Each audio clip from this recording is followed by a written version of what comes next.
Hey, Raider Nation. Thank you for joining us on the Only Nation podcast. My name is Heidi, but you may know me as Kevlar Prom Dress or even Raider Ladybug. I'm here with Raider Homer, and we're ready to talk some Raiders football together. Always ready to talk Raider football. You know, these are exciting times. You know, even though we're dealing with this COVID-19 virus, the pandemic, there's still some exciting news, and we need positive things to look at. So let's go ahead and talk Raiders. Today on the show, the new league year has started, and this week has been busy with the collective bargaining agreement being passed, free agency moves, and a few other odds and ends. The free agency moves. I'm so excited to talk about that. And you know what, Raider Nation? We want to hear from y'all. So give us a call at 904-701-8667. You can email us at theonlynationpodcast@gmail.com or find us on Twitter and Instagram at OnlyNationPod. We're also on Facebook at The Only Nation Podcast. Be sure to like and subscribe to us on all your favorite social media accounts and podcast apps. Let's get started. Let's do it. All right. Well, let's just hop into free agency first. Absolutely. I mean, that's a big deal. You know, Mayock is killing it right now. You know, Mayock, we keep talking about the 2019 draft class, right? But this 2020 free agency class is shaping up pretty well. You know, 6 defensive players, all in key spots, and then 2 offensive players in key spots as well. And I have some theories on how they're going to use Jason Witten and what that means for Waller. Okay, sounds pretty good. Yeah, and by the time this episode airs, we may have even signed more players. Yeah. But the ones that we've signed already, I'm really excited about. Oh, yeah, me too. I think I finally learned how to say his name, Nick Kwiatkowski, the middle linebacker. I was looking at some of his. Kwiatkowski? I'll figure it out one of these days. I'll get it. Nick Kwiatkowski, right? The linebacker from the Bears. I was watching some of his highlights. The one that really stuck out to me, right, was when he ran over the Minnesota Vikings running back. You know, he just bull rushed him right into the cornerback or the quarterback and led to a sack. Now, I'm a little bit worried, right, because he came in off the bench. You know, he was a special teamer, but he did come in off the bench and he played well enough to get a contract, So, I'm just hoping that he's prepared for what we can do or what we do on defense, and then he steps in and he becomes that middle linebacker that we've been craving, since, Beekert and Morrison and even way back to Matt Millen, Yeah, Kwiatkowski, he is a linebacker. He played for the Bears. And last year, he actually did a really good job filling in for an injured Johnny Trevathan. He did an excellent job. He played, I think he started 8 games, and there was very little let off. He did a great job leading the defense, and he put up some good numbers. He was on point and did a great job. So I am excited about getting him. I've heard that he's a bit of a thumper. And like I said, that one play where he blew up that linebacker and pushed him, where he blew up the running back and pushed him into the quarterback. I'm excited about that. If he can provide that kind of power in the middle, hitting ability, laying the wood, maybe he could replace a Carl Joseph, because he was the thumper on the defense last year. So you always need a thumper. Right. I've heard him described as a gritty player. So it's going to fit right in with Gruden's Grinders. I think he's going to be a great fit. And just by signing him alone, he was the first free agent that we signed, or actually came to terms with. Right. But just adding him, he was already the best linebacker on our roster. It's not saying much, though, but it's a step in the right direction. Yeah, but we signed him, and it was automatic. Our linebacking core changed dramatically and improved dramatically. So I was really happy to see him signed. And the next guy that we signed on Monday as well, or came to terms with. Got to practice that because these contracts aren't signed yet. Came to terms with quarterback Marcus Mariota. There's a lot of hoopla around this, right? All the Derek Carr haters are jumping for joy, and they're all jumping up saying, oh, he can run. All right. But remember, he got beat out by Tannehill. And for what I've heard on the NFL Network, it's only a 1-year deal. Now, don't quote me on that, please, because they may have been wrong. But I don't think Mariota's coming in to take Derek Carr's job. I don't think he can do it because he got beat out by Tannehill, as I just said. Now, after they changed the offense on him. Hey, Derek Carr has gone through multiple offensive changes. And that's one of the excuses why he hasn't done well. So, the other day somebody said, "Oh, well, Mariota was hurt." That's right. But and then somebody said, "Well, Mariota was hurt too."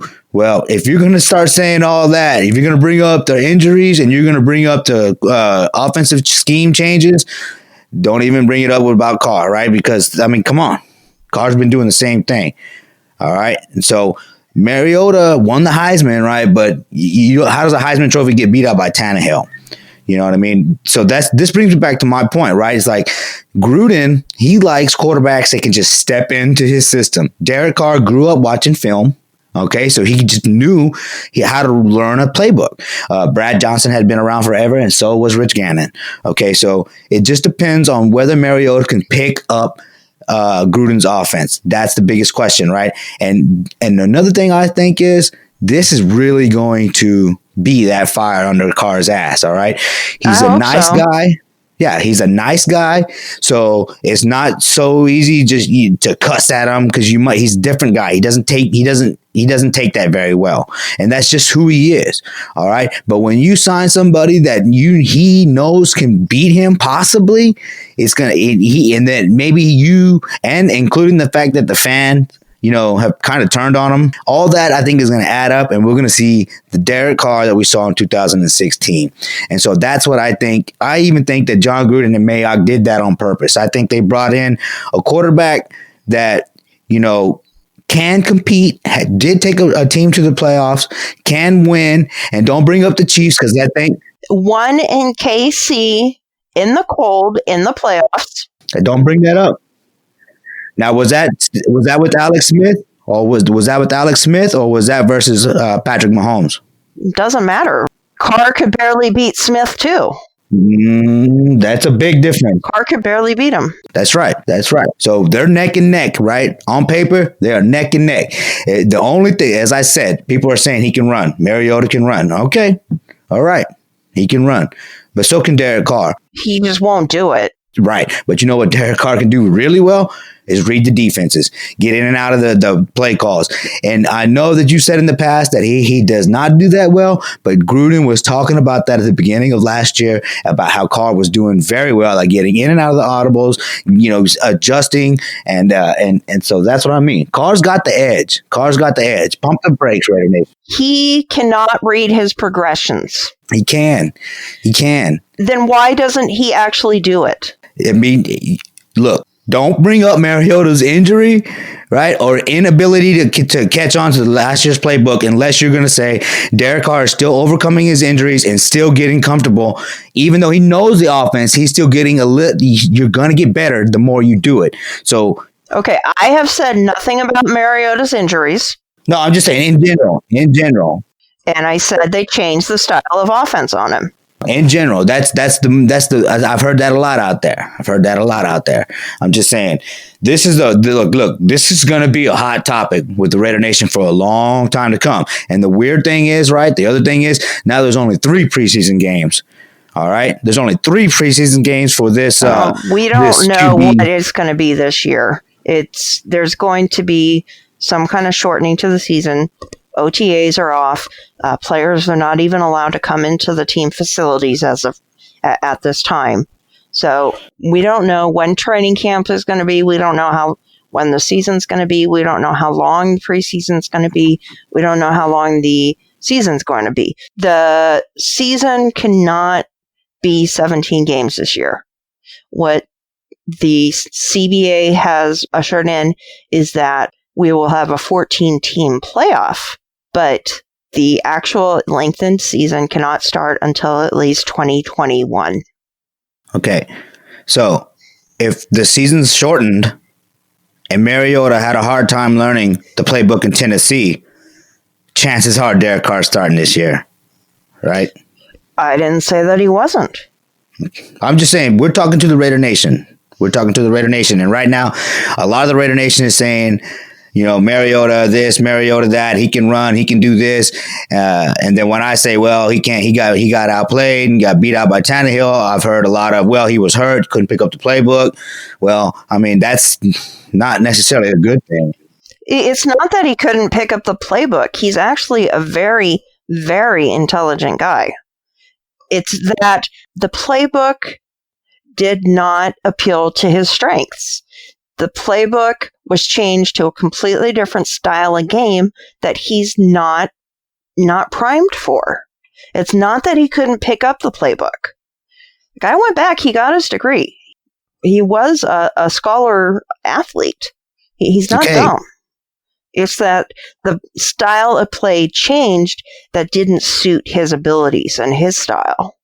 Not that he couldn't pick it up. Okay. So the style of the offense didn't fit his abilities, and he lost to Ryan Tannehill. And with the shortened season, off season, maybe no off season, right? Activities, team activities, it's not looking good that he's going to start over Derek Carr, somebody that just threw for 4,000 yards 2 years in a row. Call him Captain Check Down if you want, but I'm just saying it's not looking good. So all I'm saying is pump the brakes, right? If you're going to bring up Mariota's injuries and bring up Mariota's, if you're going to bring those up, if you're going to bring up all the stuff that Mariota, I don't know. I'm going to let this go. I'm going to let this go. Tell me what injuries Carr had last year. It's not last year, the year though, but he did break his leg and his finger in the same year, and then the next year he broke his back, and then the next year he had to learn a completely new offense where the offensive line allowed the most sacks of his career. Okay. So I'm just saying, he was still able to pick it through all that up. He was still able to pick up John Gruden's playbook. Okay. And then throw for 4,000 yards 2 years in a row. Well, a lot of garbage time. That's fine. I mean, I would. Look, Mariota was brought in to put a fire under Carr's feet. And that's it. I think that's it. Like I was just thinking, I think he's going to compete to be a starter, though. He's going to get that opportunity.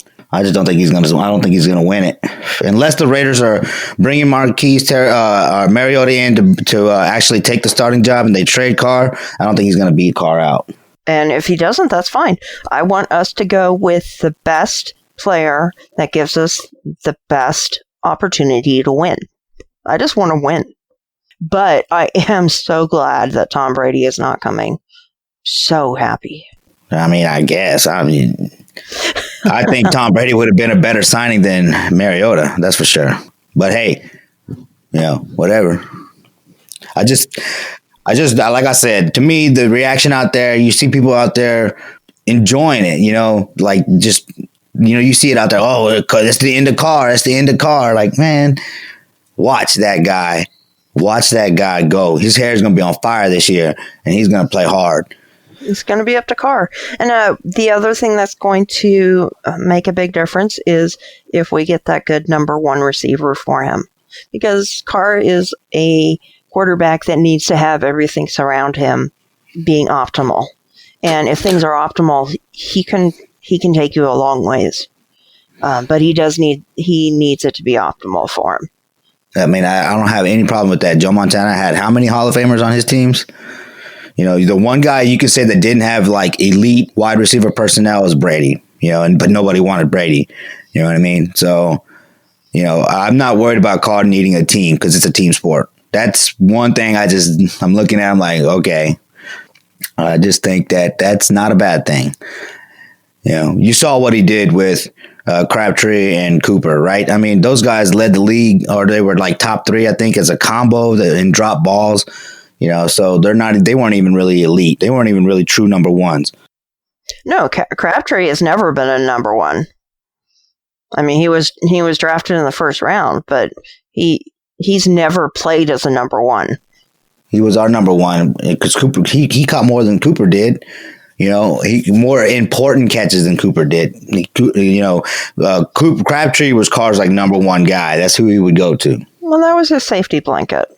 He was somewhat like a tight end in that it was his safety blanket. But he definitely was not a number one receiver.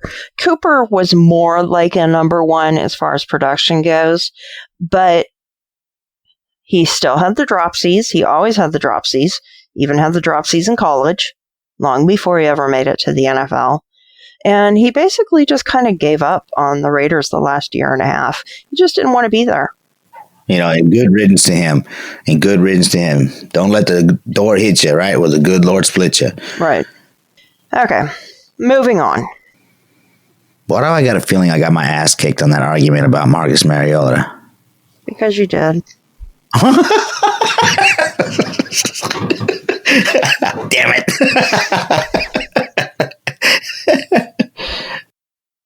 And then the next day, I woke up to the news that we had just signed Corey Littleton. Thank God. We need somebody to cover tight ends. It's not, I don't really see them, right? Like going, trading the house for Simmons, but if we could get Simmons, we're going to have a really good defense, We'll have a really good defense. Right. But Corey Littleton, the knock is that he can't stop the run, but if he can cover tight ends, I'll take that. That's what we need. Yeah, well, we got other players that can stop the run. Mm-hmm. Kwiatkowski's going to be able to stop the run. Our defensive line is going to be upgraded, going to be even better at stopping the run. The one thing that we were able to do last year was do a decent job stopping the run. So building on that, and then just adding a linebacker who's good in coverage. Kwiatkowski's good in coverage, but Littleton's really good in coverage. Yeah. It's a big signing, and I think it was only for like 13 mil, somewhere between 10 and 13 mil a year, so, it was a good signing. Yeah, it was 12, 13, something like that. So, we got him for a really good deal. So, back to this theory with Jason Witten, right? Yes. We're talking about we need a number one wide receiver now, right? In my mind, you can have Jason Witten, Foster Moreau, and Darren Waller on the field at the same time by moving Darren Waller to wide receiver. All right. He's fast, he's big, and he can catch. And he was moving around in the formations during the season. So that, I think, is very key because then, no matter what, because like Witten, he's good at run blocking and pass catching, and so is Foster Moreau. So then you still have the option to audible and really have a threat to pass in a two tight end package, right? Especially with Waller on the outside. That's kind of exciting. Now, there's some people out there that are saying this could be detrimental to Waller's morale, bringing in the Jason Witten, but I don't really think that's going to be the case. I think what it does is allow the team to move Waller around and utilize them in other areas and not lose anything at the tight end position. Yeah, and one of the things that was pointed out to me yesterday, and I was aware of it, but it was good that somebody else saw it, was that we do have to look at Waller's past. He's doing great now. He's sober. He's loving life. He's really tuned in. But people that have a drug and alcohol history do sometimes relapse. And having somebody who is a positive leader in the tight end room, leader on the field, and just being able to teach Waller about success and how to handle the success in the NFL. I think that's important. And that's something that Witten can do. Absolutely. Oh, yeah. It's a smart signing. A lot of people are scratching their heads. Why? Why would we bring in that old guy? Gruden seems to do that every year, right? Bring in this older guy that can teach the younger guys. It was Perfect. It was, what's the other guy? Jordy Nelson. Mm-hmm. That's what he does. That's what Gruden does. He brings in older guys that come in and can teach these younger guys, how to be a professional. And like I said, I really think Waller's going to be playing wide receiver, and then you do not really lose anything at the tight end position because Foster Moreau was very good, and now see, so you couldn't move Waller to the wide receiver so much and then put Carrier there, right? Because then you do have a little bit of a hole right there. Even though Carrier is good, he's not as good as Moreau, and he's not as good as Waller. So when you put, or Witten, so now when you put in Witten, you have Witten, Foster Moreau, and then Waller on the outside. I mean, what are you going to do? That's going to be nice. Yeah. And Witten also had a decent year last year, number-wise. I think he had around 600 yards and 4 touchdowns. He's still a threat for the red zone. And plus, he's a great blocker, like you said. I think that he can still bring a lot to the team on the field, on top of the leadership, on top of him basically being able to be a coach on the field and, teach Moreau and teach Waller, how to be a professional. And also the other thing about Foster Moreau is you have to remember he did have a very serious knee injury. He might not be quite ready to come back at the start of the season. So it's also important to have somebody that can fill in for him if needed. Yeah, I mean, look, it's a great signing. I like it. I do like it. All we really need him to do is block and catch first downs. You know what I mean? That's in my mind. And then, yes, in the red zone, get open. Find that soft spot in the defense in the red zone and sit there, and Derek Carr will find you. Right, because Moreau did a great job in the red zone last year. When he went down, number-wise, he wasn't a huge part of the passing offense. But when he went down, our threat in the red zone disappeared. Yeah. Because that's at that point we were already so injured that they just started double teaming Waller too. That was key. That was where the rest of our season went, downhill, I think, because then Waller was the focus of the defense, and then Josh Jacobs, of course, But when you start to narrow it down to like just a couple of players compared to when we had, 3 or 4 players, because even Tyrell Williams was doing well at the beginning of the season, so there was, 3 or 4 options that Carr had. And then by the end of the season, we really only had Waller, and Josh Jacobs was kind of banged up too, even though he was still performing well. Yeah, and Josh Jacobs did miss the last several games of the year, which is probably why he did not get the premium Rookie of the Year award for the offense. Why Murray, why he was able to sneak in and grab that from them. But the next guy that we signed, who I'm really excited about, is former Cowboys defensive tackle Malik Collins. He is going to be a game changer. He's going to be great. These next 2 players, they're screaming Marinelli's influence. Mm-hmm. Malik Collins, right? So you can see that he's pushing the pocket when you look at his tape, right? He's pushing the pocket. He's got the good spin move. He's got the bull rush. That's what we need, right? So now right. PJ Hall, his play time is definitely going to drop off. He's not going to get a whole lot of playing time now. But that's right. Him and Hankins in the middle. That's assuming he even makes the team. That's looking good. I think there's a good chance PJ doesn't make 53-man roster. Okay. Yeah, somebody's going to get cut. A lot of people are going to get cut. Mm-hmm. Collins, like I said, this is Marinelli's this is his guy. He's coming in coaching the defensive line. He says, "Get me this guy, and I can utilize him, and then I'll be able to get these other guys free." Because, like I was saying, or like I have been saying, is that Max Crosby is going to face a lot of double teams next year. And he was facing double teams still this last year, but he's definitely going to face a lot of double teams this year. And then you get that tackle that can push the pocket. That's going to be awesome. Yeah, I see Marinelli's fingerprints all over these picks. Yeah. Oh, yeah. All over them. I am excited for what Collins is going to bring. He is always putting pressure on the quarterback. I don't think a lot of people in Dallas knew who they had, and they are going to miss him. But I'm going to be happy sitting there watching him. Now this next guy, Jeff Heath, I've seen him put in over Eric Harris, but I'm not quite sure that that's going to be the case. I think Eric Harris has good ball hawking skills. But I think it's definitely, competition is always good, and that's why Mariota's there too. But I still think Eric Harris is going to be able to maintain that safety position, that starting safety position. But then again, this is a great signing with Jeff Heath because, Abram went down. Now we're probably not going to sign Carl Joseph. You know what I mean? Right. Heath, you've seen all the pictures going around. He's the one that forced a fumble on Derek Carr at the goal line. So, again, the Carr haters are loving that. Oh, you don't remember who this guy is? I bet you do now, blah, blah, blah. This is a big year for Carr. Come on, Carr. Get it done. Tom Brady's not here. You are. Let's do it. Right.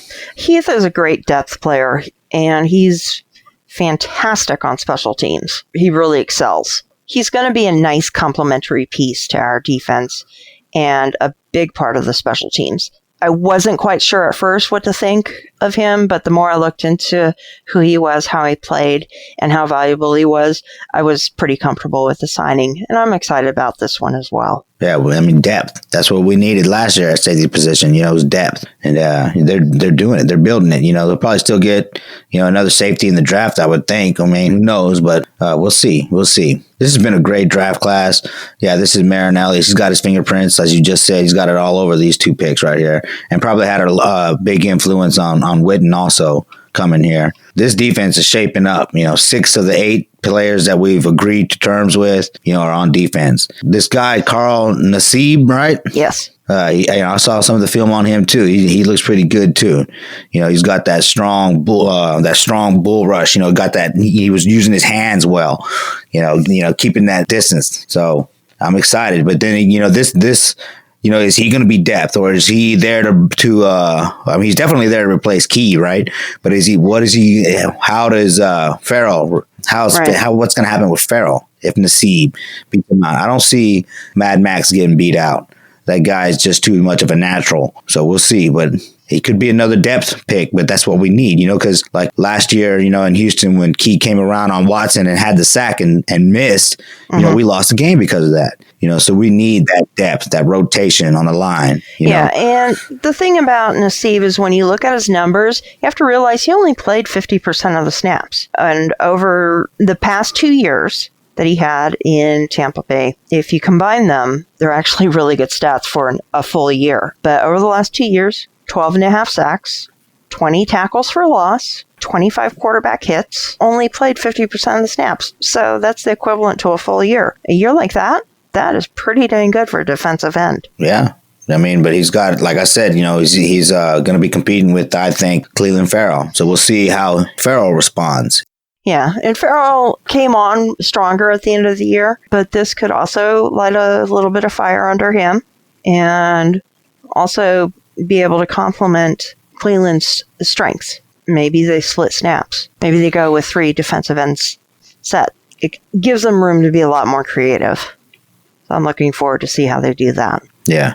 We'll see, is he going to be the pass rushing defensive end, come in on passing situations, or because like Farrell, that's what Gruden was saying about Farrell is that he's that 3-down defensive lineman, but then again at the end of this year they say that he needs to get stronger or whatever, but and not be. Mayock was saying he needs to not be such a perfectionist, so maybe Nassib can help him out with that a little bit because both of them are young, Max and Farrell, and it's not like Arden Key was going to be able to teach him anything, so. I don't know how young Carl Nassib is, but he's definitely been in the league longer than, Max and Farrell and Key. So I think that's another smart move. It's just bringing in people that have been around, and like that's the other thing was Malik Collins and Jeff Heath, right? When they come in, right? If Marinelli ends up taking over the defensive coordinator position, then those guys can help, install Marinelli's defense, and that's bad. I'm telling you, this is an exciting offseason. I think Marinelli has a lot more power over that defense than we realize by his job title. I think he has Gruden's ear. Absolutely. Agreed. So now we signed Eli Apple, right? I remember wanting him out of the draft, but we didn't get him. Turns out been inconsistent. I know that we went for Harris. We didn't get him. We even went for Byron Jones. We didn't get him. So now we're with Eli Apple. How do you feel about Eli Apple? Because I think like all we could get, at this point. I'm glad we have more depth on the cornerback position. He plays slot very well, but he is probably going to be depth on the outside. That's probably where they're going to play him the most. That's the indications that I've seen so far. He did do a little bit better when he played for the Saints after he left the Giants, but I think we also have to consider a lot of our cap space is gone, so we probably couldn't give an outrageous contract to a cornerback anymore, and probably price-wise and skill-wise, he was probably, okay, so we ended up signing him. but he's not one of the ones I'd say I'm excited about. Right. He's still solid, though, and hopefully can pick up our defense, and, Gunther and Marinelli can get him in shape. Right. And so the next question is, right, is if we don't, draft an elite cornerback in the draft, could you see Trayvon Mullen become the number one defensive back, the number one cornerback, and Eli play the number two? That's another thing. I mean, maybe that's why they didn't want to just keep going into that bidding war with Byron Jones, because maybe they were like, you know what, in this case, we'll just go ahead and go with Trayvon Mullen, because he is pretty good. He jumped a couple of routes a couple times and he dropped the ball, but those could have been pick sixes. That's instinct. And if I can see that, then surely they can too. Absolutely they see it. I think that Trayvon Mullen has a good chance at competing for number one. I'm not sure if he's at the point where he would be able to do it, though. But I also don't think Apple is a number one by any stretch of the imagination. Right. Yeah, man. Mayock is killing it. The 2020 free agent class, the weakest link being Eli Apple, that's not too bad. That's not too bad at all. No, I'll definitely take it. And I don't mean to be Debbie Downer on Mariota, but it's just like, don't be so quick to think that he's going to come in and take Carr's spot and he's the savior of the Raiders when we don't even know, right? Like you're saying, if we're going to have an off season, we don't even know how many games we're going to play in the regular season. One more, I don't know if I said it or not, but I want to reiterate it. I think Gruden has really had a hard time, getting to Carr, getting in his head, because Gruden's used to yelling and screaming and cussing, and that's not going to work with Derek Carr. So in my mind, how do you do it? You bring in a quarterback that Carr can beat out, but that Carr knows is a good quarterback. And so now Carr is maybe he is upset. And I'm thinking he is. Everybody's like, oh, Carr ain't said nothing. Oh, he's not coming out being Mr. Nice Guy. Good, Derek Carr. Stay out of the media. Being a little salty. Stay out of the media, Derek Carr. Stay out of the media. Because, it's just done nothing but backfire on you. I'm guilty of saying, bring in Tom Brady. They didn't get Tom Brady. And I'll stand by that because Tom Brady's a champion. You know what I mean? And I'm not mad because I know that the Raiders used to cheat back in the day, so whatever. But Carr, get it done, dude. You can run too, and you can beat them out. I mean, I think it's a good signing for Carr. Yeah. That's what I really think. I think it's a good signing for Carr. And I got some breaking news that just came over the wire. There is a report that Carl Joseph has reportedly agreed to a 1-year deal with the Browns. So he's going to be off our radar. Yeah. Not a surprise, but at least we get an answer to that question that we posed a little bit earlier, if he would be back or not. Right. And so now, you got Jeff Heath, competing with Eric Harris and John Abrams, right? And then you always have, like you were saying, Eli Apple can play in the slot. You always have LaMarcus Joyner that can drop back and provide depth at the safety position, So the secondary is looking pretty good, man. It is, It's exciting because, everybody's talking about, Gruden always builds the offense. It's always offense first. That was one of the big things that everybody was talking about last year. Well, this year, it's all about defense. They know where it's at. They know they got to stop the Chiefs. They know they got to do that. Well on the way, I think, to doing it, All right, and why don't you cover some of the other transactions we've had? Yeah, well, before all the free agent frenzy, right, they reserved the exclusive rights to Keelan Doss, Trent Sieg, Daniel Carlson, Dallin Levitin. Man, I got to get better at these names. DJ Killens and Jeremiah Vogala. I don't know how to say his name either. I didn't even know he was on the team. It's exciting to see Keelan Doss come back. He's been a fan favorite for a while, right. The Alameda kid. So it's nice to have a little bit of that California flavor on the team, that tie to the Oakland area. But I think, and then the tendered restricted free agents that they tendered are Nathan Peterman, David Sharp, and Nicholas Morrow. Now, Peterman, whatever, Sharp, offensive tackle, okay. But Nicholas Morrow, the second round tender on Morrow, I think that's, even though we talked in the past about him showing flashes and us not really being impressed by him, I like that they put that second round tender on him, because he does know the defense, right? You didn't completely deplete the linebacking core. You got a couple of guys in that can rotate. Markel Lee and Nicholas Maul, they can rotate and give these guys breathers, these new guys some breathers, and help them out a little bit in the meeting rooms and whatnot. But what I really like about it is how they're looking for that second round pick. I wonder, I'm curious if people were, if they felt that there would be enough interest in Morrow to put that second round tender on him. And that's why they, maybe they're trying to tempt people to come out and give him a second round pick. I just like it. I mean, like I said, the 2020 free agency class, right? I mean, they're restricted free agents, but I like Mayock trying to make moves to get that second round pick. You can tell that he's looking for that second round pick, I love that. I'm curious to see what they do, if they just stay put or if they move around. I mean, like I said, you don't, with the linebackers that we signed, right? You're not gonna trade the house for Simmons, right? If if he falls, you're gonna take him. Could you move up if Simmons falls to like 7 or 8? Could you move up to 7 or 8 with the 12th and a second or the 12th and a third, and then knowing that you still got the 19th, coming, and then you got the second round coming, and then you got however many third rounds left. I don't really see a need to move up for Simmons. If he's there at 12, possibly still pounce on him, but I don't think that our need is nearly where it was a week ago at this time. And Morrow, right. I do like Morrow. Like I said, undrafted free agent out of a Division III school. I have always liked him, but I don't delude myself with thinking that he is a starting caliber linebacker in the NFL. However, I'm pretty happy for him because with that second round tender, he gets a nice little pay raise. He goes from league minimum to $3.26 million this season.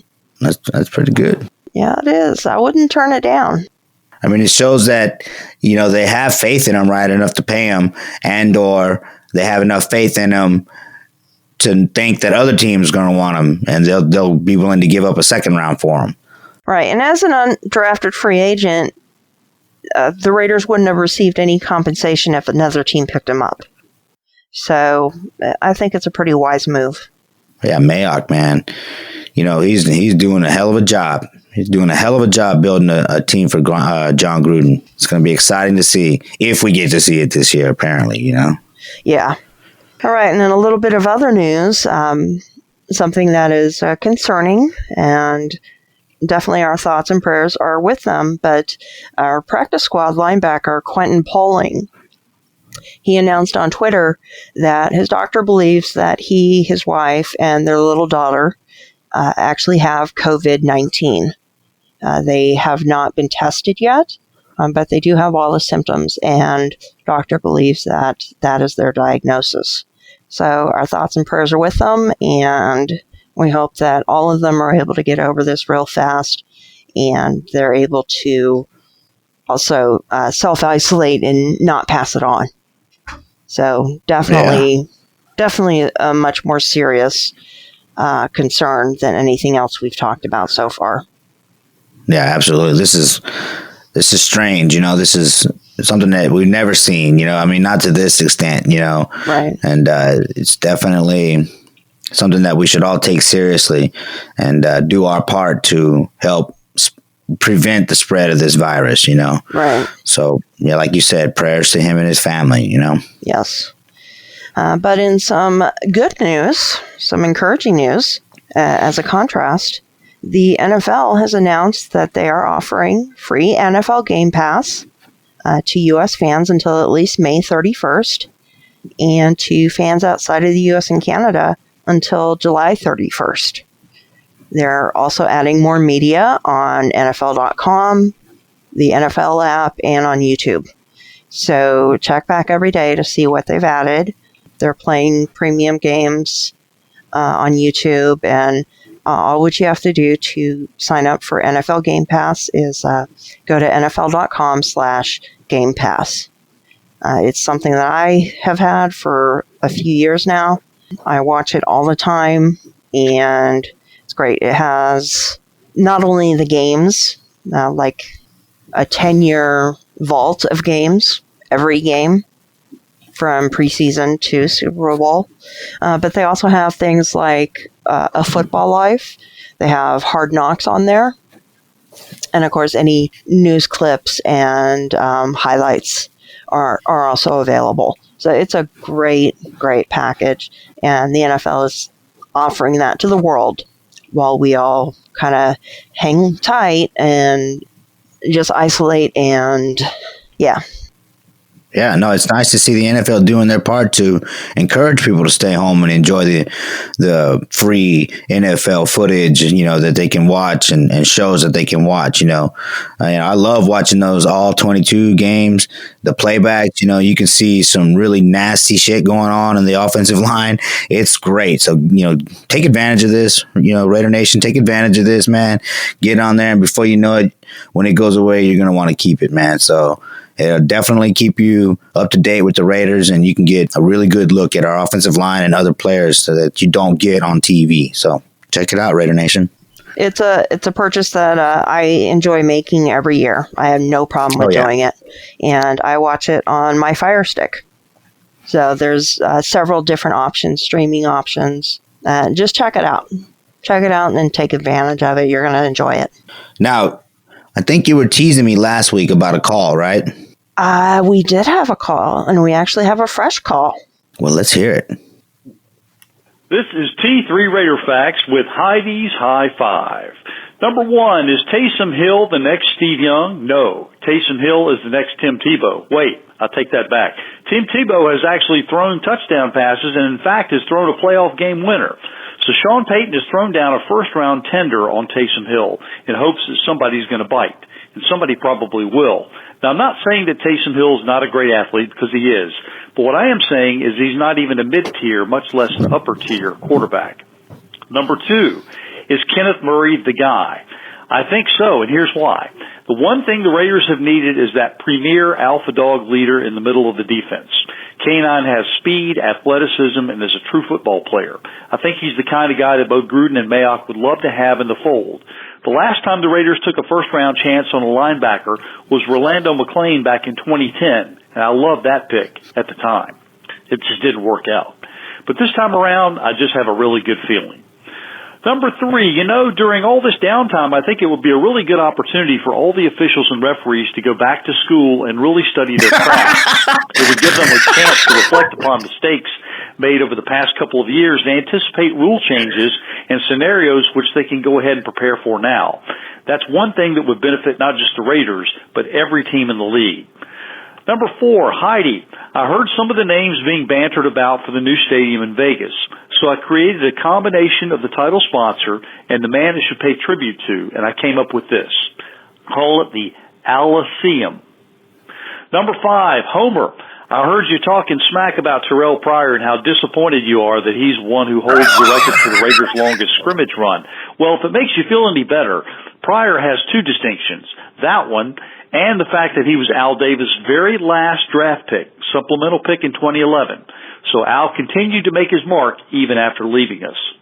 And that, my friends, is this week's version of Heidi's High Five. Well, T3 Raider Facts, sounds like you know your facts, man. Okay, I'm sorry, I didn't mean to say anything bad about Terrell Williams, God damn it, what's his name again? Terrell Pryor. I'm sorry, I didn't mean to say anything about Terrell Pryor. I just remember watching that play, and I was like, no, catch that guy. I'm a huge Bo Jackson fan, but hey, Al did pick him, and hey, he's forever in the Raider history book, so good to him, or good for him. Man, that was a professional call. I wish I'm thinking like I'm Dr. Strange right now on my knees in front of the Ancient One. I'm just like, teach me.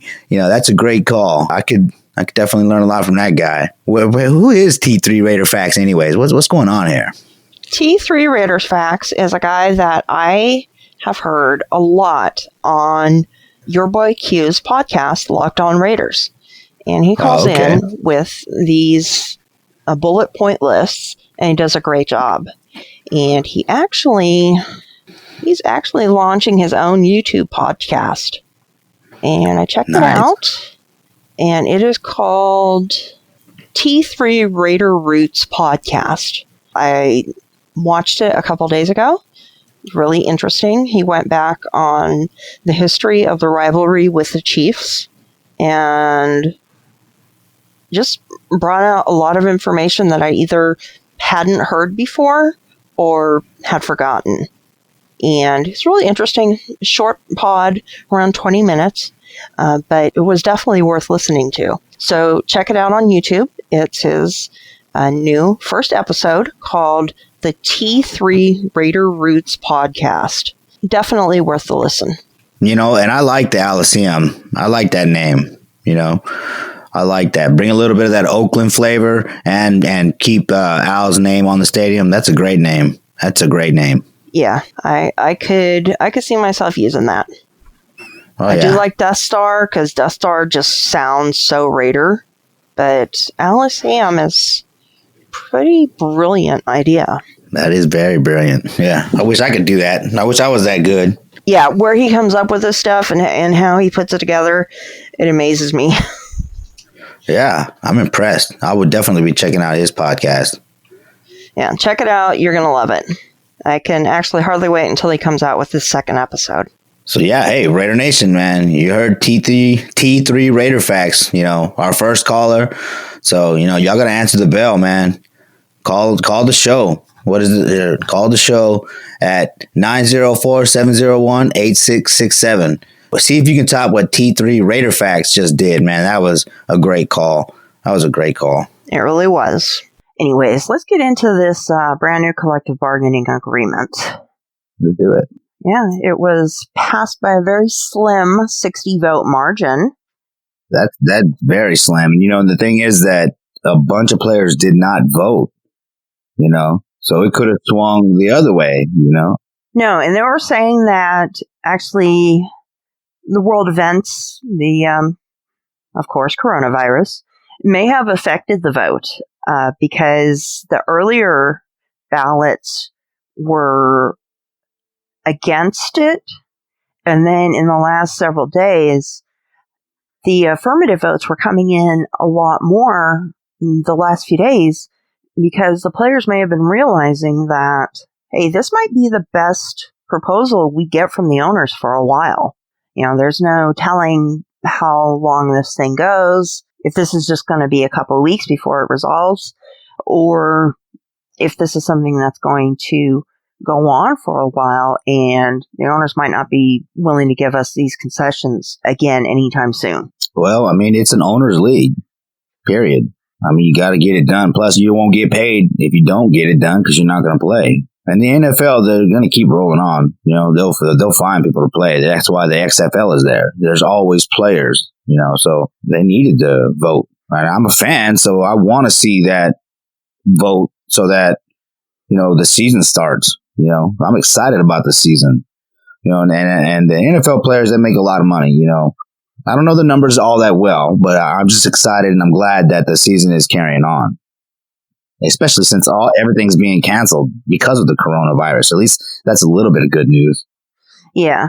And actually, this previous CBA did go through the 2020 season. The issue, though, was the league wants to negotiate the television contracts. And they want to be able to do that in framework of a current CBA, knowing, what the numbers are going to be for the next several years. So the league really wanted this CBA passed as soon as possible so they have all those solid numbers they can take to the networks. I am just hoping that soon, within the next year or two, there's going to be an online streaming option instead of having to watch DirecTV to get NFL Sunday Ticket.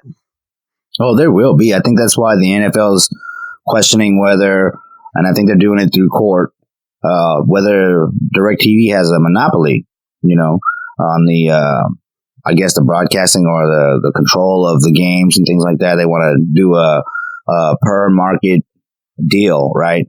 And it's about time, right? Because DirecTV is just overpriced. The new world is all about streaming, so and that's when you see Disney Plus making money, you see Netflix making money. So of course the NFL wants that, and that would be great, to sit there and watch the game. Or like that's another thing they were talking about, where you would have like a team channel. So the Raiders want in on that, right? That's why they have the YouTube channel. They're on all the social media apps. They want a Las Vegas Raiders channel. Right. I'm going to be glued to that if we get that. That's going to be on 24/7. So, yeah, get it done, NFL.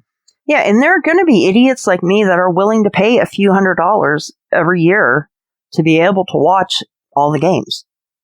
But that's the thing, though, right? It's like if you can choose your team, a network for just your team, then, I would imagine it's going to be like a Disney Plus price, where you're paying $10, a month, something like that, and because, do the math, right? I'm not going to do the math. I'm not good at math, but for every person that buys the Raiders package, they get that $10, and every month, however many hundreds of thousands of Raider fans are out there, every month they're making that money.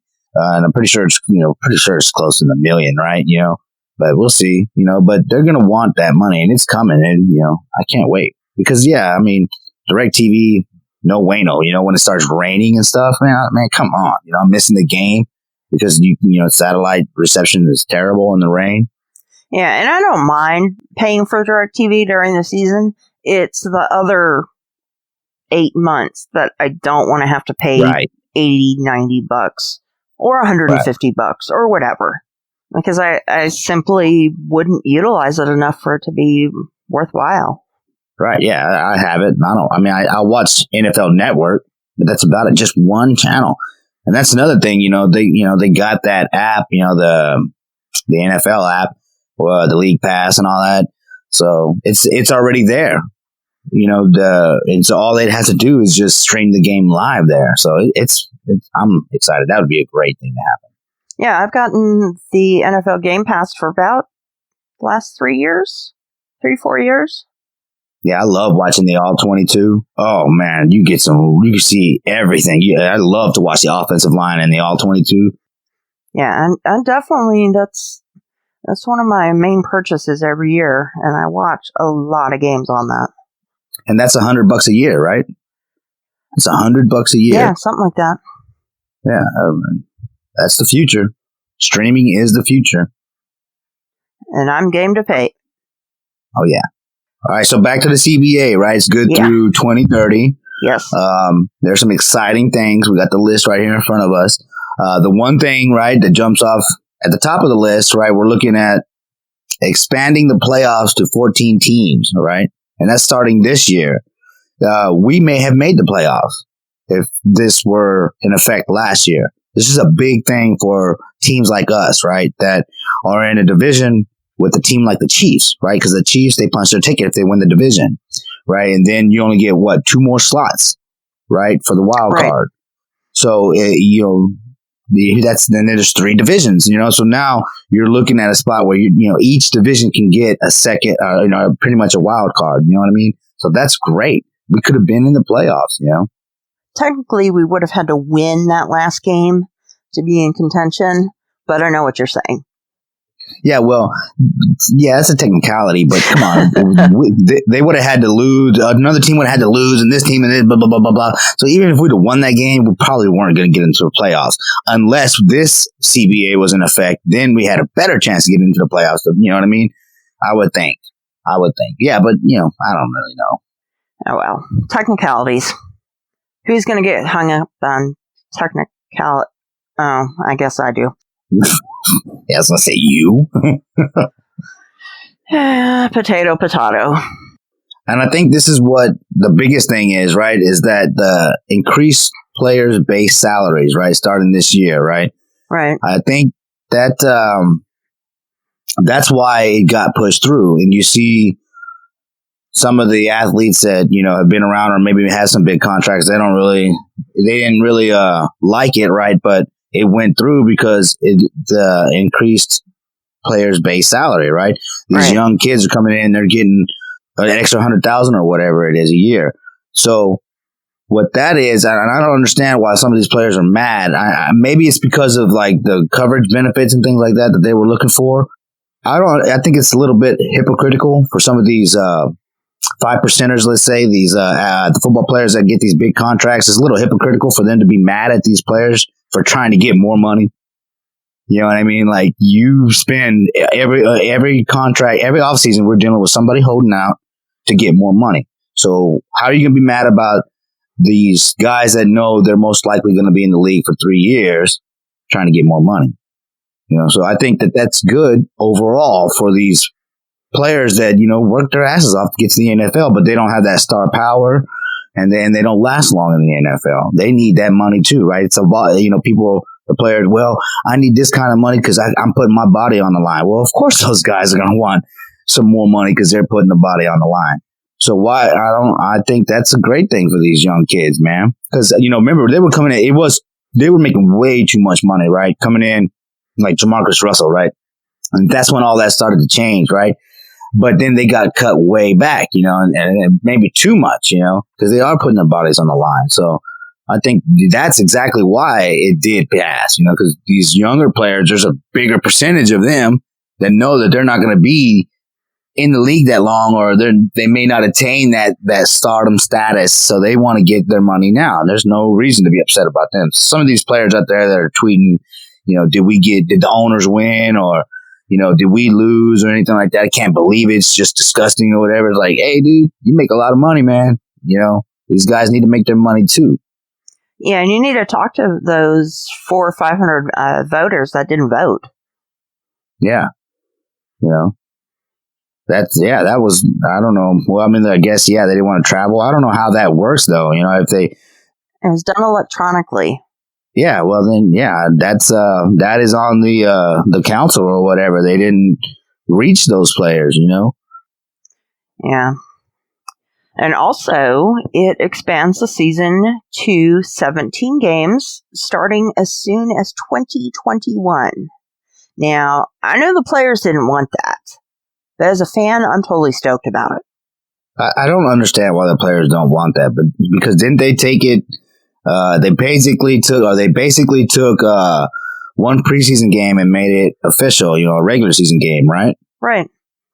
So really, they didn't add a game; they just added a game that counts. Because players were getting hurt in the preseason, so at least this game counts, Yeah, but how many of those starters actually played in the preseason anymore? Usually, right in the second game, they play a series, and then the third game they play a half, right? And then the fourth game they don't play at all. Now that's who gets hurt the most about this 17 game, are the guys that were playing in that fourth preseason game that are looking for a shot. Those are the guys that get hurt. You know what I mean? So those are the guys that should be mad, all right? Not the people that are already playing and that, consistently play in the league. Yeah, fair enough. But lately, the last several years, notice the teams have really not played the starters. Like, a lot. How many teams this year, or this past year, didn't play the starters at all? Or only a couple of them? There were a lot of teams that didn't even put their starters in the third game.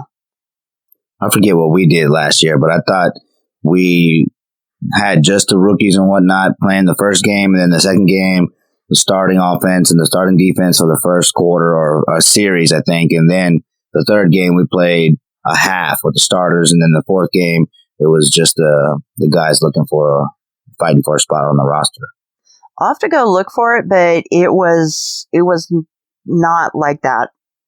Carr didn't play hardly at all, and I know that there were some teams, I think of like the Rams, they didn't play their starters like a down. Well, then this is a good thing, right? Because this game counts. These guys are supposed to play. And as a fan, that's what I want to see. I want to see games that count. I want to see the people that I'm, excited to see play. Yeah, like I said, as a fan, I love it. Yeah. And plus, we won't have any 8-8 teams anymore. How's that going to work? You ain't going to have 500 teams anymore? That's weird. It is weird. And then one question I heard asked was, well, how are they going to make it so that, is it going to be 8 games at home, 8 games away, and 1 game on a neutral surface? The one answer I heard, I'm not sure if this is the actual answer, but I'm hoping it is, it makes sense, is 1 year the AFC gets an extra home game, the next year the NFC gets an extra home game. That would make sense. Or you have like 16 games in London. That's a bad idea. Well, I mean, but the NFL wants to expand. Maybe that's what it is. That extra game where, is going to be between Canada, London, and Mexico. Just let the Jaguars move. Send them to London and call it a day. Nobody wants them anyways. Not even Jacksonville, huh? No, they really don't. That could still be a good thing, right? So if you're sitting at 8-8 with one game to go, you still got a chance to have a winning season. Yeah. Or a losing season. It's weird. The NFL is changing so much now. It's not the same game that it was when I was a kid. It's crazy, and the rules, they favor the offense, and, now you're not going to have 800 or 500 teams anymore. It's like, whoa. So eventually, this is good through 2030, but you would think that they're going to end up adding another game. I don't know why they wouldn't add 2 games. Just get rid of the preseason. I just don't think they would have been able to get the players to agree to that. I'm sure that'll come probably within the next 20 years. Yeah. But the league was at 14 games for how long? And then at 16 games for how many decades? Yeah. Been a while. And that's, now those records, none of those records are safe now, with that extra game. So not even just the way the game is played or how many games are played, but like the record book's going to start changing quickly now. Record books have been changing very quickly lately, though. Even more so now, I would think. Like Drew Brees has blown the record books away. Yeah, but now with an extra game and it being such a pass league, his record's not going to stand for long. It'll still stand for a while. Although, depending on how long of a career Mahomes has, there's no telling. Oh, man, I can't stand that guy. Well, I can't either, but we're kind of stuck with him. Wonder how he voted. Well, seeing that 17th game, he's only going to get $250,000, I got a good guess.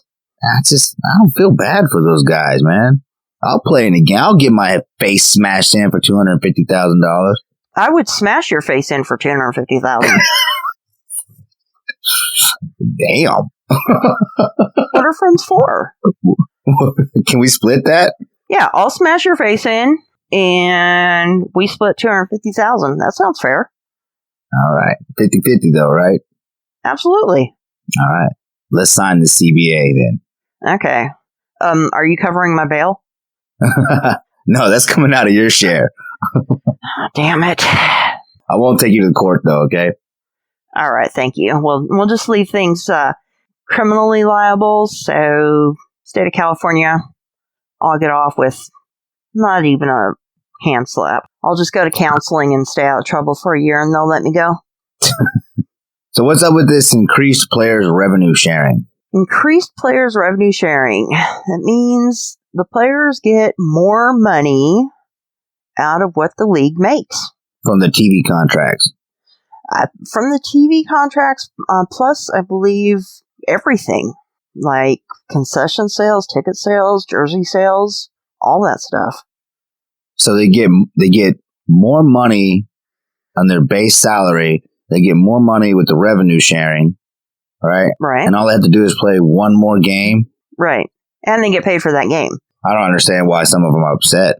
Failing to see why people are mad. Sounds good to me. Because you're making increased practice squad to 12 players. That's more people getting paid too. That's more players that, have a chance. That kind of makes up for the loss of the preseason game, right? A lot of those guys are going to end up on the practice squad now.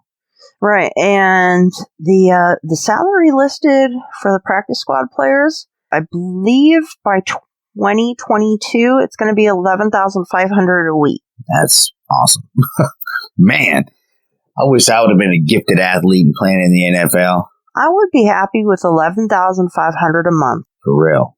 I mean, that's what I'm saying. This a lot of money involved in this. This deal sounded pretty good. At least to the active younger players. Yeah. There's more active younger players than there are the older players, The one thing that bothers me about the CBA, though, is they kind of left the retired players behind.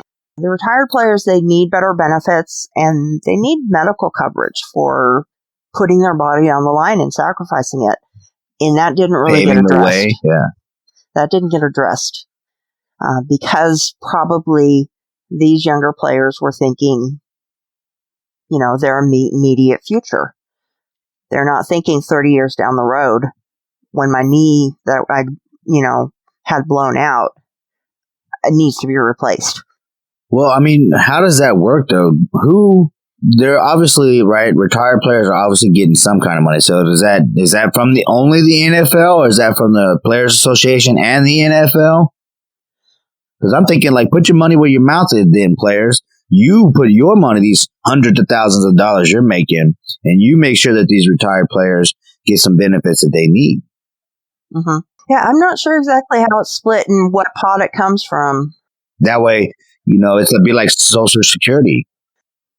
I mean, that kind of reminds me of Social Security, right? Where it's like people before me paid in, right? And they're paying for the people behind them, and I'm paying in, and I'm paying for the people behind me, and then people in front of me are going to pay me a little bit, if it works out, right? That's kind of what I'm thinking. I mean, how much responsibility do players have to each other? To the people that came before them? I think a lot, because if it wouldn't have been for those people that came before them, they wouldn't have what they have now. Yeah. Because the way I'm looking at it, right, there's only one more game that they get paid an extra $250,000 for. They're increasing their base salaries. They're getting more people to come in. The roster is increasing. The practice squad is increasing. So that's less plays for them to have to play, right? Because you're going to rotate bodies a little bit more now. Makes sense to me. I do think that the current players should be supporting the older players more. By older, I mean retired. Yeah. Surely the NFL does stuff, right? I'm pretty sure I've heard of them taking care of the older players. I just don't remember hearing players doing that for players. I know that, like, we were talking about Polo. I mentioned Polo last episode. He is involved with the Retired Players Congress. So, a lot of those retired players work together to sell merchandise and things like that pay for those medical coverage and things like that.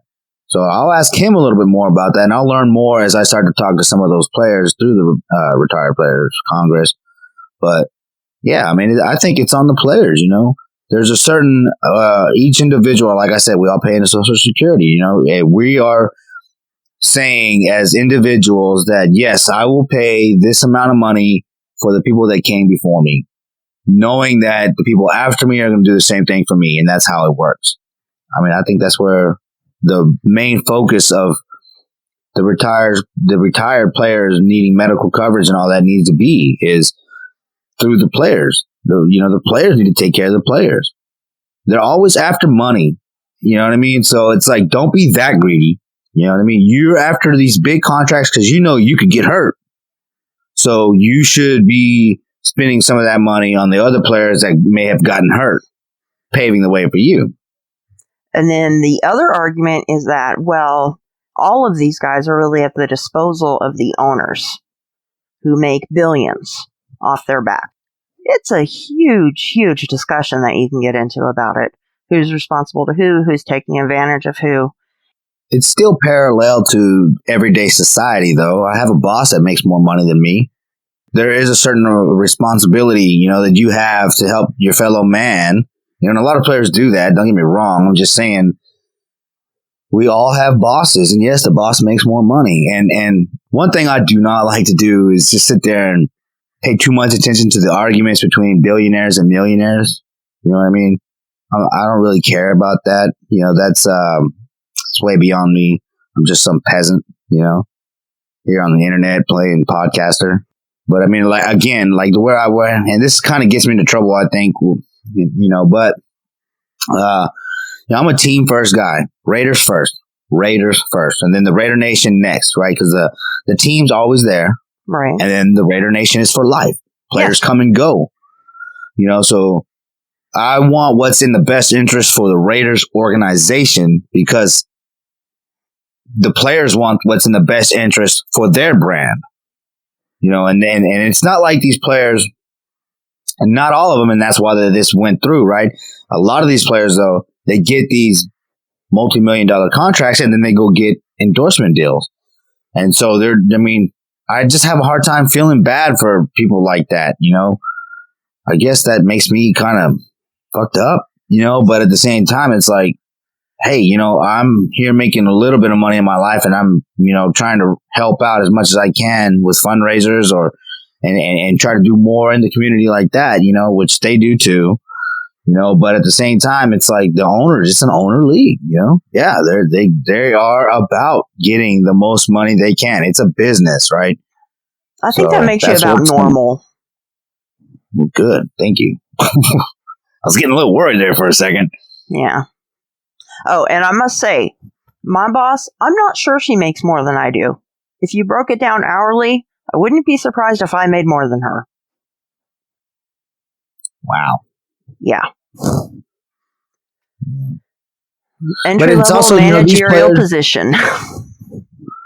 These players, the other thing is, man, is, they're becoming like cultural, cornerstones, some of them, So like, a lot of them build it like Jordan. Jordan he's his brand huge, he's a huge guy. That's my boss's name, Jordan.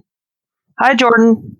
Yeah, nice. I don't know. I guess not all those players can get to that status, but the ones that can't get to that status and only play for 3 years, kudos to them, man, because they didn't listen. They didn't fold when these people that are making way more money than them were saying, "No, man, we got to do this. We're against those.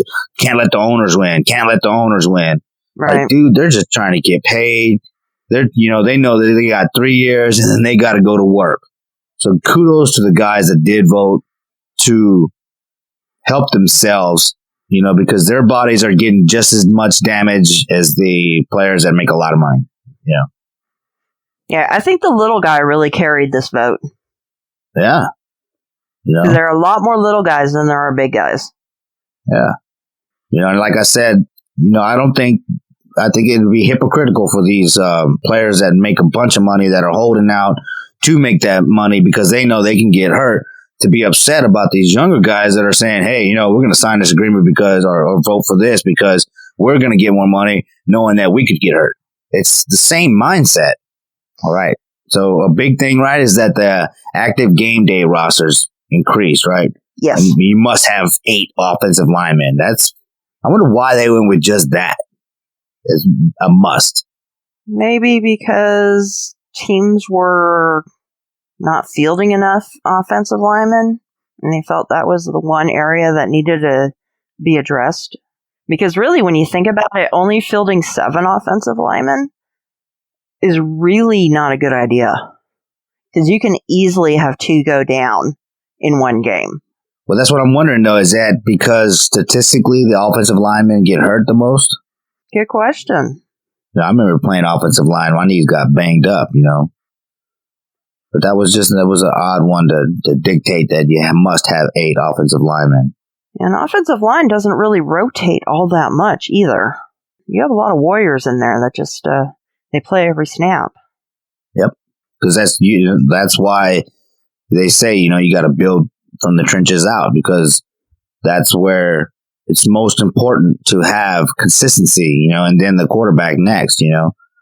Because the offensive line, they get a feel for each other. They know, what to expect from each other.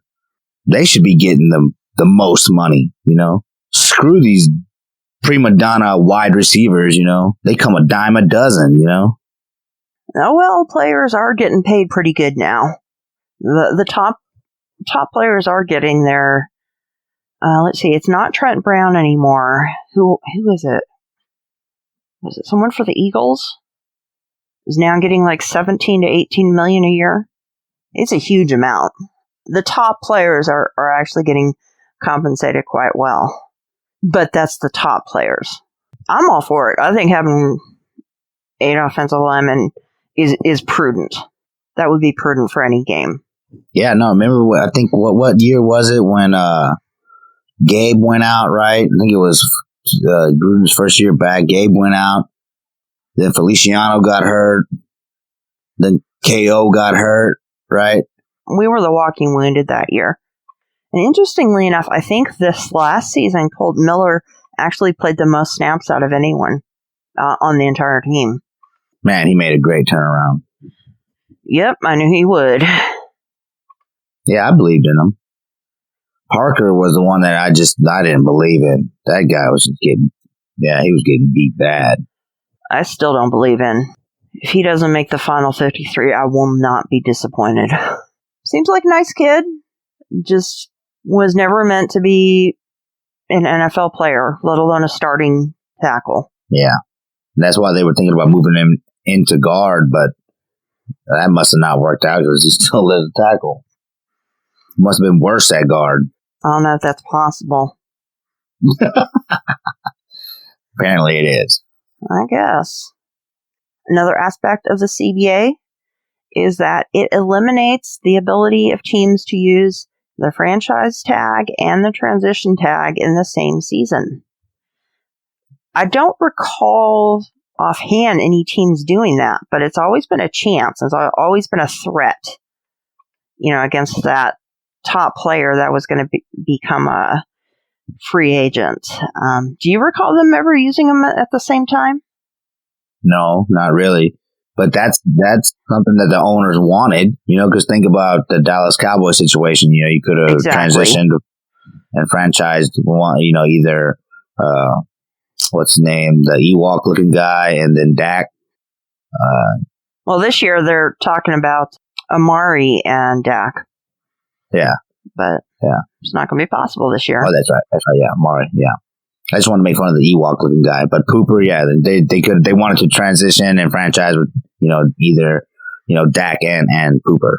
I still can't believe it seems almost as if they're preferring the idea of signing Cooper over Dak. Are they crazy? I think that's a mistake. It's a huge mistake. Pooper, man, he's soft, right? I remember defending that guy until he let Pac-Man Jones smash his head into his own helmet, and then he just stood up, didn't say anything, didn't do anything, and then came out later and said, "Oh, it's okay. We squashed all that." Like, that. And I every time I hear somebody say Carr is a pussy, I'm like, dude, you like Pooper, but you're saying Carr is a pussy? I mean, like, come on, man. That was so. I would never let another man do that to me. Who was it? Was it Wade Phillips? I was listening to an interview this week. I want to say it was Wade Phillips. And or was it one of the Ryans? Was it Rob Ryan? I don't remember which one it was. But he crucified Cooper. I mean, it was great. It was really great. And he took him apart statistically too. Man, I wish I could remember who that was. It was a great interview. When you find it, send me the link. So I'd love to hear it. Because, we won getting rid of Pooper for a first round. I remember a lot of people, Gruden this, Gruden that. Gruden, yeah, what are you doing? Like, dude, you got rid of a weak link. He was weak, man. Crabtree fighting over the chain was ridiculous, but at least he fought back. You are the weakest link. Yeah. But yeah, that's something that, that's like a loss right there if you're going to look at in terms of wins and losses, like that's a loss for the owners right there, because they could keep players that they wanted. Right. They had more control with the franchise and the transition tag, All right. And then this final point that is highlighted right here. The new CBA eliminates punishment for positive marijuana tests. It's about damn time. How could that have changed our roster? Aldon Smith. We could have kept Aldon Smith, which would have really benefited Khalil Mack. Well, he kind of had things going on a little bit more serious than that. Yeah, but that's where they got him. Yeah, because he was high. I thought he was high when he was driving around, and then he posted the video of the blunt and all that. I don't remember. I know that he was drinking and driving initially, but I don't remember if he got. There was that terrorist threat at the airport thing. And I don't remember that. Yeah, there was a little bit more than just that. I was thinking more Martavis Bryant. Oh, yeah. That was a terrible trade. The worst. Gruden is never allowed to trade for a wide receiver with Pittsburgh or anyone ever again. We can trade them away. We cannot trade for them. Yeah, we lost. No, that's a key thing, moving forward, right? Because it's legal in a bunch of states now, and eventually it's going to be legal across the country, and so and something like this, right, could set the precedence, right, for the rest of this American society to kind of like, oh, well, the NFL is not worried about marijuana tests anymore. Maybe after that, hopefully, other businesses won't be so worried about it anymore, and that whole reefer madness thing kind of starts to go away, because marijuana is not a big deal. Yeah, it's a policy that's past its time. It should have been eliminated years ago. I can't believe the government's view on it is still so archaic. I do not partake myself. I don't partake in anything. But I've got no problem with an adult that chooses to, whether recreationally or medicinally, and there is a huge medicinal use for it. Enormous. And the other thing is, right, how are you going to pump these players full of, painkillers and whatnot for them to be able to play, but then suspend them for smoking pot? That's ridiculous, Right. So and this is another win for players, that's a win for players. I wonder how many people voted yes just because of that. The one thing I was wondering, and I haven't seen it addressed yet, is how much of the unwielding power the commissioner will have over disciplinary issues. Have you heard anything about that? No. Remember, he's basically been able to be judge, jury, and executioner about everything. Are they still letting him have carte blanche rule of the league, or are there going to be more independent arbitrators deciding things? I haven't heard anything about that, but I doubt he's going to try to give up any of that. He's going to want complete control. Yeah, that's another question I'm going to have to look into for next week's show. I'm going to have to start taking notes on all this stuff, on all this discussion. Either that or listen to the show. Well, just let me know how your research goes. Well, I definitely will. I always do. Oh, yeah. Yeah. Okay, so I'm stoked. That's my word for the day, stoked. Fan. Talk about stoked. 80s. I'm 80s and I'm from California, dude. And you know what I had for an appetizer at lunch today? I had an avocado. For lunch? California, baby. Like some guacamole, you mean? No, I had an avocado. I sliced it up. Man. Well, it's just the appetizer. I had, my actual lunch was corn dogs. Corn dogs and avocado. I was just waiting for the air fryer to finish the corn dogs. It was the perfect amount of time to eat an avocado. Huh? Hey. I mean, like the last slice went down and the thing beeped. It was perfect. You were like, oh, I couldn't have timed that any better. I couldn't have. It was beautiful. Just beautiful. And to segue into that, we need one more piece of positive news. We've got to get into Heidi's Heroes. Oh, I love it. Believe it or not, I'm walking on air. I never thought I could feel so free.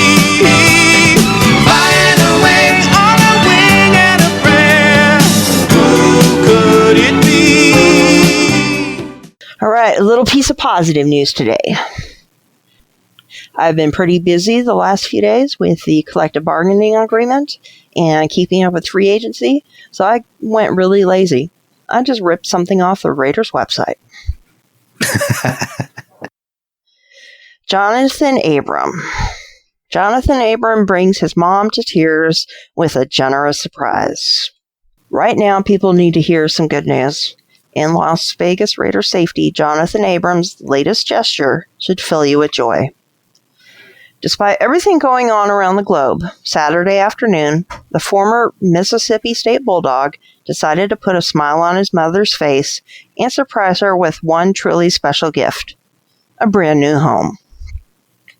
This isn't the first random act of kindness Jonathan has shown his mother this year. Before training camp started in July, he surprised his mom with a new car. The Raiders' 2019 draft class has been in the giving mood for these past few months.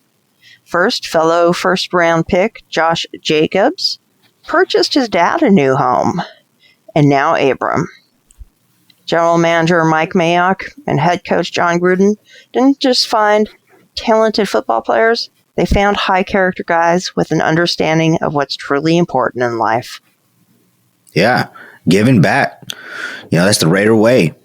Giving back, especially, to the people that got you there. Not all athletes are like that. A lot of them, the majority of them are, but not all of them.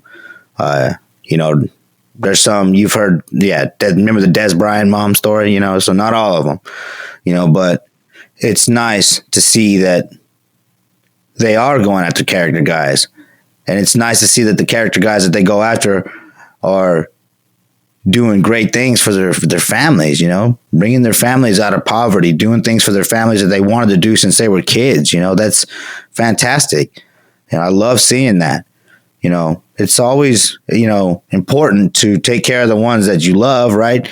So, I wish I could do that, for the most part. I do. I take care of my father, so I can respect what he's done. I can respect what he did for his mother. And you mentioned Josh Jacobs. I can especially respect what he did for his father too. Because they were living in a car. So these kids are special. And it's nice to see them be able to do things for their families. And it makes me proud that they're Raiders. Mm-hmm. Yeah, taking care of family was super important to me. I remember one time I emailed my mom. Email was great to communicate with her because she was able to see what I wrote and didn't have to hear me over, a statically phone call where she had difficulty understanding what I had to say. So one time several years ago, I had emailed her and I said, financially, when time comes where you're going to need help, I'm probably not going to be able to help you out that much, but I am there for you. I will take care of you, whatever you need. Don't worry about it. I will be there. And when she passed away, I had actually spent a few months with her and taking care of her on hospice. I was there when she passed, holding her hand. And I was going through her desk a few days later, going through her belongings and sorting things out. And I actually found that email printed. My mom had printed that out and kept that with her. That was pretty special to me. And I'm so glad that I was able to do that for her. One of my happier moments of remembering her. And like you said, that's the Raiders way. That's what we do. Fans, players, everyone. That's what we do. We help. We give. We give to those who have given to us, and we give to those who could never give anything back. That's a beautiful story because, I was in hospice with my mom when she died, and I held her hand, as she died. So that was a special moment for me because, I was definitely, kind of opened my eyes, right? It was a circle of life, My mom was there when I was born, of course, and I was able to be there for her when she died. So, yeah, that's what we got to do as a nation. We got to be there for our loved ones, and that's what makes moves like this or, things that players do for their families so special, so. All right, and on that heavy note, but that actually very lovely note at the same time, let's wrap this up. Let's, once again, guys, call us 904-701-8667. Email us, theonlynationpodcast@gmail.com. Check us out on Twitter, Instagram, onlynationpod. And like us, subscribe to us on your favorite podcast app. We look forward to bringing you an episode next week. And go Raiders. Go Raiders.